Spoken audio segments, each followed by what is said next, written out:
നമസ്കാരം പ്രിയ സുഹൃത്തുക്കളെ, ഞാൻ ഡോക്ടർ ഡി പ്രകാശൻ, ശാരദാവിലാസിനി സ്കൂളിൻ്റെ ഇപ്പോഴത്തെ മാനേജർ ഇൻചാർജാണ്.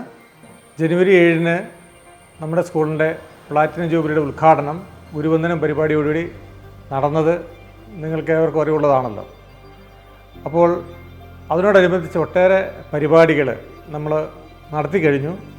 മുൻ നിശ്ചയിച്ച പ്രകാരം നമ്മൾ നിരവധി വൈജ്ഞാനിക മത്സരങ്ങളും കായിക മത്സരങ്ങളും അതേപോലെ കുട്ടികളുടെ മറ്റ് കഴിവുകൾ പ്രോത്സാഹിപ്പിക്കുന്ന സെമിനാറുകൾ, സിമ്പോസിയങ്ങൾ ഇതെല്ലാം നടത്തി കഴിഞ്ഞിരിക്കുകയാണ്. ഇപ്പോൾ നമ്മൾ ഏകദേശം അതിൻ്റെ സമാപനത്തിലേക്ക് അടുത്തിരിക്കുകയാണ്. ഇനിയും നമ്മൾ നിശ്ചയിച്ച പ്രകാരം 1-2 പരിപാടികൾ കൂടി നമുക്ക് തീർക്കാനുണ്ട്.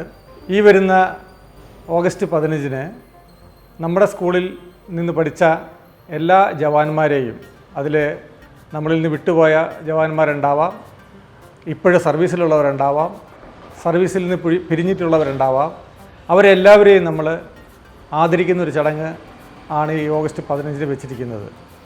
ഈ പരിപാടിയിൽ തന്നെ നമ്മൾ നടത്തിയ വിവിധ കായിക മത്സരങ്ങളുണ്ട്.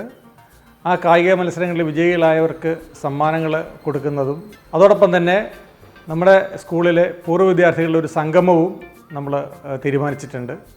അപ്പോൾ ഇതിലേക്ക് ഈ സ്കൂളിൽ നിന്ന് പഠിച്ചു പോയിട്ടുള്ള എല്ലാ പ്രിയപ്പെട്ട വിദ്യാർത്ഥിനികളും പങ്കെടുക്കണമെന്ന് താല്പര്യപ്പെടുകയാണ്. നിങ്ങളെ പ്രത്യേകം ക്ഷണിക്കുകയാണ്. കാരണം ഈ പരിപാടി നമ്മുടെ പരിപാടിയാണ്, നമ്മളാണ് ഇതിൽ പങ്കെടുക്കേണ്ടവർ. അപ്പോൾ തീർച്ചയായിട്ടും നിങ്ങളെല്ലാവരും പറ്റാവുന്ന രീതിയിൽ നാട്ടിലുള്ളവരും നാട്ടിലില്ലാത്തവരും ഒക്കെ വന്ന് ഈ പരിപാടി വിജയപ്രദമാക്കണമെന്ന് അഭ്യർത്ഥിക്കുകയാണ്. ഓഗസ്റ്റ് 15-ൻ്റെ പ്രത്യേകത നമുക്കറിയാം, നമ്മുടെ സ്വാതന്ത്ര്യ ദിനമാണ്. അപ്പോൾ രാവിലെ തന്നെ ഫ്ലാഗ് ഹോയിസ്റ്റിംഗ് ഉണ്ട്. അതിനുശേഷം ഒരു 9:30 കൂടി നമുക്ക് നമ്മുടെ പരിപാടികൾ തുടങ്ങണം. വിശിഷ്ട അതിഥികളെല്ലാവരും തന്നെ 9:30 എത്തും എന്ന് അറിയിച്ചിട്ടുണ്ട്. അപ്പോൾ നമ്മുടെ സ്കൂളിൻ്റെ ഹാളിൽ വെച്ചാണ് ഈ ചടങ്ങ് നടക്കുന്നത്. അതിനായിട്ട് ഒരിക്കൽ കൂടി നിങ്ങളെയും നിങ്ങളുടെ ബന്ധുക്കളെയും നിങ്ങളുടെ സുഹൃത്തുക്കളെയും എല്ലാവരെയും നമ്മൾ ക്ഷണിക്കുകയാണ്. എല്ലാവരും ഉണ്ടെങ്കിൽ ഈ പരിപാടി വിജയപ്രദമാക്കാൻ പറ്റുകയുള്ളൂ. അപ്പോൾ എല്ലാവരുടെയും സാന്നിധ്യം ഞങ്ങൾ പ്രതീക്ഷിക്കുകയാണ്.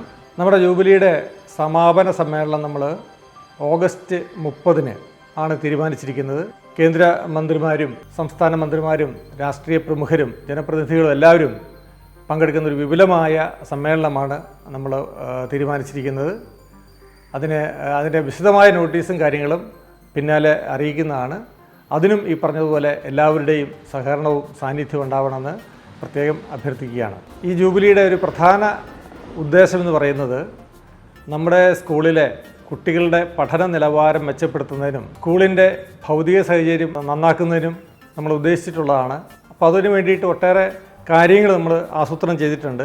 എല്ലാ ക്ലാസ് റൂമും, നമുക്ക് 14 ക്ലാസ് റൂമാണുള്ളത്. ആ 14 ക്ലാസ് റൂമും നമ്മൾ സ്മാർട്ട് ക്ലാസ് റൂം ആക്കി അതിലൊന്ന് ഫുള്ളി ഡിജിറ്റലൈസ്ഡ് ആക്കിയിരിക്കുകയാണ്.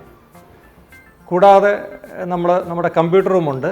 ആ കമ്പ്യൂട്ടർ റൂം ഒന്ന് നവീകരിക്കേണ്ടതുണ്ട്. അതും നമ്മൾ ഈ പദ്ധതിയിൽപ്പെടുത്തിയിട്ടുണ്ട്. ഇനിയും നമ്മൾ കുട്ടികൾക്ക് വെയിലും മഴയൊന്നും ഏൽക്കാതെ അസംബ്ലി കൂടുന്നതിനായിട്ടൊരു അസംബ്ലി പോയിൻ്റ് നമ്മൾ രൂപകൽപ്പന ചെയ്യുന്നുണ്ട്. അതിൻ്റെ വർക്കിൻ്റെ പ്രാരംഭഘട്ടത്തിലേക്ക് നമ്മൾ കടന്നിരിക്കുകയാണ്. കൂടാതെ വളരെയേറെ ഒരു ഇലക്ട്രിസിറ്റി ബില്ലാണ് നമ്മളിപ്പോൾ ഫേസ് ചെയ്യാൻ പോകുന്നത്. കാരണം എല്ലാ ക്ലാസ് റൂമും ഹൈടെക് ആക്കിയതുകൊണ്ട് കറണ്ട് ചാർജൊക്കെ വളരെ വലിയ തോതിൽ വർദ്ധിക്കാൻ സാധ്യതയുണ്ട്. അല്ലാതെ തന്നെ നമുക്ക് സാമാന്യം നല്ല രീതിയിലുള്ള കറണ്ട് ചാർജ് പേ ചെയ്യേണ്ടി വരുന്നുണ്ട്. അപ്പോൾ അതിനൊരു ബദൽ സംവിധാനം എന്നുള്ള രീതിയിലൊരു റൂഫ് സോളാർ സിസ്റ്റം ആ ഒരു പ്ലാന്റ് സ്ഥാപിക്കാനായിട്ട് നമുക്ക് പദ്ധതിയുണ്ട്.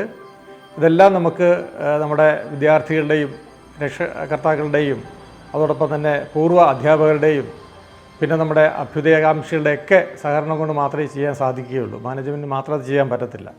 അപ്പോൾ അതുകൊണ്ട് എല്ലാവരുടെയും നിർലോഭമായ സഹകരണം ഞങ്ങൾ തേടിയിരുന്നു. പലരുടെ ഭാഗത്തു നിന്നും നമുക്ക് അതിനുള്ള സഹായവും കിട്ടിയിട്ടുണ്ട്. പ്രത്യേകിച്ച് ഈ ക്ലാസ് റൂം എല്ലാം സ്മാർട്ടാക്കുന്നതിനുള്ള പൈസകളെല്ലാം തന്ന്, സംഭാവനകളെല്ലാം തന്ന് ഓരോ ക്ലാസ് റൂമും സ്പോൺസർ ചെയ്തത് നമ്മുടെ പിരിഞ്ഞുപോയ അധ്യാപകരും പിന്നെ സ്കൂളിനോട് ബന്ധപ്പെട്ട് നിൽക്കുന്ന അല്ലെങ്കിൽ താല്പര്യമുള്ള അഭ്യുദയകാംക്ഷികളൊക്കെയാണ്. അതിൽ പ്രധാനപ്പെട്ട ചില വ്യക്തികളുടെ പേര് സൂചിപ്പിക്കാതിരിക്കാൻ പറ്റത്തില്ല. ഒന്ന് ശ്രീ പത്മനാഭൻ മാളികയിലെ ശ്രീ TM മാത്യു, പാലാ പാപ്പച്ചൻ എന്ന് വിളിക്കുന്ന തുടിയമ്പ്ലാക്കിലെ പാപ്പച്ചൻ്റെ മക്കൾ, പിന്നെ നമ്മുടെ മുൻ മാനേജരായിരുന്ന പുഷ്കരൻ ചേട്ടൻ, ഒരു പൂർവ്വ വിദ്യാർത്ഥിയായ സദാനന്ദൻ മൂലയിൽ, അദ്ദേഹം ഇപ്പോൾ നമ്മുടെ കേരളത്തിൽ താമസിക്കുന്ന ആളല്ല. അപ്പോൾ ഇവിടെ വന്നപ്പോഴേക്കും സ്കൂളിൻ്റെ പ്രത്യേക താല്പര്യം നമ്മൾ പറഞ്ഞപ്പോഴേക്ക് അദ്ദേഹം പ്രത്യേക താല്പര്യം പ്രകടിപ്പിച്ചാണ് നമുക്ക് ഈ റൂം ഒരെണ്ണം സ്മാർട്ടാക്കി തരാനായിട്ട് അതിനുള്ള സംഭാവന നൽകിയത്. ഇതിൽ ഒരു ക്ലാസ് റൂം നമ്മൾ കംപ്ലീറ്റ്ലി ഡിജിറ്റലൈസ് ആക്കിയിരിക്കുകയാണ്. അതിന് ഏകദേശം ഒരു 1.5 ലക്ഷം രൂപയോളം ചിലവായിട്ടുണ്ട്. ആ സംഭാവന നൽകിയത് നമ്മൾ തക്കടത്തുപറമ്പിലെ ശ്രീ ഷിബുവും അദ്ദേഹത്തിൻ്റെ ഭാര്യ ശ്രീമതി സിന്ധു ഷിബുവാണ്. അവരിലെ ഷിബു എന്ന് പറയുന്നത് നമ്മുടെ പൂർവ്വ വിദ്യാർത്ഥിയാണ്, ഷാഹിയുടെ മുൻ സെക്രട്ടറി കൂടിയായിരുന്നു. അപ്പോൾ ആ കുടുംബമാണ് നമുക്ക് ഈ ഒരു ക്ലാസ് റൂമും കംപ്ലീറ്റ്ലി ഡിജിറ്റലൈസ്ഡ് ആകാനുള്ള കോസ്റ്റ് മീറ്റ് ചെയ്തത്. ഇതുവരെ നമ്മൾ ഒരു 12 ലക്ഷത്തോളം രൂപ ഇവിടെ ചിലവഴിച്ച് കഴിഞ്ഞു. നമ്മുടെ ക്ലാസ് റൂമുകൾ നവീകരിക്കാനും മറ്റ് കാര്യങ്ങളും സമ്മേളനം നടത്തിയതൊക്കെ ഉൾപ്പെടെ നമ്മൾ ഏകദേശം 12 ലക്ഷം രൂപയോളം ചിലവഴിച്ച് കഴിഞ്ഞു. ഇനി നമുക്കൊരു 20 ലക്ഷം രൂപയോളം ഉണ്ടെങ്കിൽ മാത്രമേ നമ്മൾ ഈ പറഞ്ഞ പ്രോജക്റ്റുകളെല്ലാം പൂർത്തീകരിക്കാൻ പറ്റുകയുള്ളൂ. ഇതിനായി നമ്മുടെ സ്കൂളിൽ നിന്നും പഠിച്ച് വെളിയിൽ നല്ല രീതിയിൽ ജോലി ചെയ്യുന്ന നമ്മുടെ പൂർവ്വ വിദ്യാർത്ഥികളെയും നാട്ടിലുള്ള നമ്മുടെ സുമനസ്സുകളെയൊക്കെ ഞങ്ങൾ സമീപിച്ചുകൊണ്ടിരിക്കുകയാണ്. അവരുടെ ഭാഗത്തു നിന്നും നല്ല രീതിയിലുള്ള സഹകരണമുണ്ട്. എങ്കിലും നമുക്ക് പ്രത്യേകിച്ച് വിദേശത്തുള്ള നമ്മുടെ പൂർവ്വ വിദ്യാർത്ഥികളുടെ സഹകരണം ഇനിയും ഉണ്ടായെങ്കിൽ മാത്രമേ ഈ പ്രോജക്റ്റുകളെല്ലാം നമുക്ക് കംപ്ലീറ്റ് ചെയ്യാൻ പറ്റുകയുള്ളൂ. നമ്മളാക്കിയത് ഈ വിദ്യാലയത്തിലെ ശിക്ഷണമാണ്. നമ്മളെ ശാസിച്ചും നമ്മളെ ലാളിച്ചും നമ്മളെ ഗുണദോഷിച്ചും ഒക്കെ നമ്മളാക്കി മാറ്റിയത് നമ്മളുടെ അധ്യാപകരാണ്. അപ്പോൾ അവർക്കുള്ള ഒരു ഗുരുദക്ഷിണയായിട്ട് വേണം നമ്മൾ ഈ സംഭാവനയെ കാണാനായിട്ട്. നമ്മുടെ ജീവിതത്തിൽ നമ്മുടെ വിദ്യാലയത്തോട് കാണിക്കുന്ന ഒരു പ്രതിബദ്ധത, അതിനുള്ളൊരു അവസരമാണ് ഈ ജൂബിലി വർഷത്തിൽ നമ്മൾ കൊടുക്കുന്ന ഓരോ സംഭാവനയും എന്ന് നമ്മൾ കരുതണം. അപ്പോൾ ഇതൊരു വെറും സംഭാവനയായിട്ടല്ല, ഒരു ദക്ഷിണയായിട്ട് വേണം നമ്മളിതിനെ കരുതാനായിട്ട്. അപ്പോൾ ഈ ദക്ഷിണ എന്ന് പറയുന്നത് നമ്മൾക്ക് നമ്മുടെ വിദ്യാലയത്തോടുള്ള ഒരു കമ്മിറ്റ്മെൻ്റായിട്ട് അത് നമ്മുടെ മനസ്സിൽ അങ്ങനെ ചിന്തിച്ചാൽ മാത്രമേ ഇതൊരു സംഭാവനയായിട്ട് നിങ്ങൾക്ക് തോന്നാതിരിക്കുകയുള്ളൂ. മറിച്ച് ഇതൊരു ഉത്തരവാദിത്വമാണെന്നും ഇത് നമ്മുടെ ഒരു ദക്ഷിണയാണെന്നും നമ്മൾ കരുതിയെങ്കിൽ മാത്രമേ ഈ പരിപാടിയിലെല്ലാം സമ്പൂർണ്ണ വിജയമാക്കാൻ പറ്റുകയുള്ളൂ. അങ്ങനെ ഒരു മനസ്ഥിതി എല്ലാവർക്കും ഉണ്ടാവണം. ശാരദാദേവിയുടെ എല്ലാ കടാക്ഷങ്ങളും നിങ്ങൾക്ക് എല്ലാവർക്കും ഉണ്ടാവും. ഇനിയും ഇതിൽ പങ്കാളികളാകാത്തവർ ഈ സ്ക്രീനിൽ താഴെ കൊടുത്തിരിക്കുന്ന QR കോഡ് സ്കാൻ ചെയ്തോ അതല്ലെങ്കിൽ ബാങ്കിൽ RTGS വഴിയോ നിങ്ങൾക്ക് നിങ്ങളുടെ തുകകൾ നിങ്ങൾ കൊടുക്കാൻ ഉദ്ദേശിക്കുന്ന സംഭാവനകൾ എത്രയും പെട്ടെന്ന്, കാരണം നമുക്ക് ഈ ഓഗസ്റ്റ് 30 മുമ്പ് ഈ പരിപാടികളെല്ലാം പൂർത്തീകരിക്കേണ്ടതുണ്ട്. അപ്പോൾ അതുകൊണ്ട് അതിന് മുൻപായിട്ട് എല്ലാവരും തന്നെ ഈ സംഭാവനകൾ, നിർലോഭമായ ഈ സഹായങ്ങൾ നിങ്ങൾ സ്കൂളിലേക്ക്, ഈ അക്കൗണ്ടിലേക്ക് തരണമെന്ന് വിനീതമായി അഭ്യർത്ഥിക്കുകയാണ്.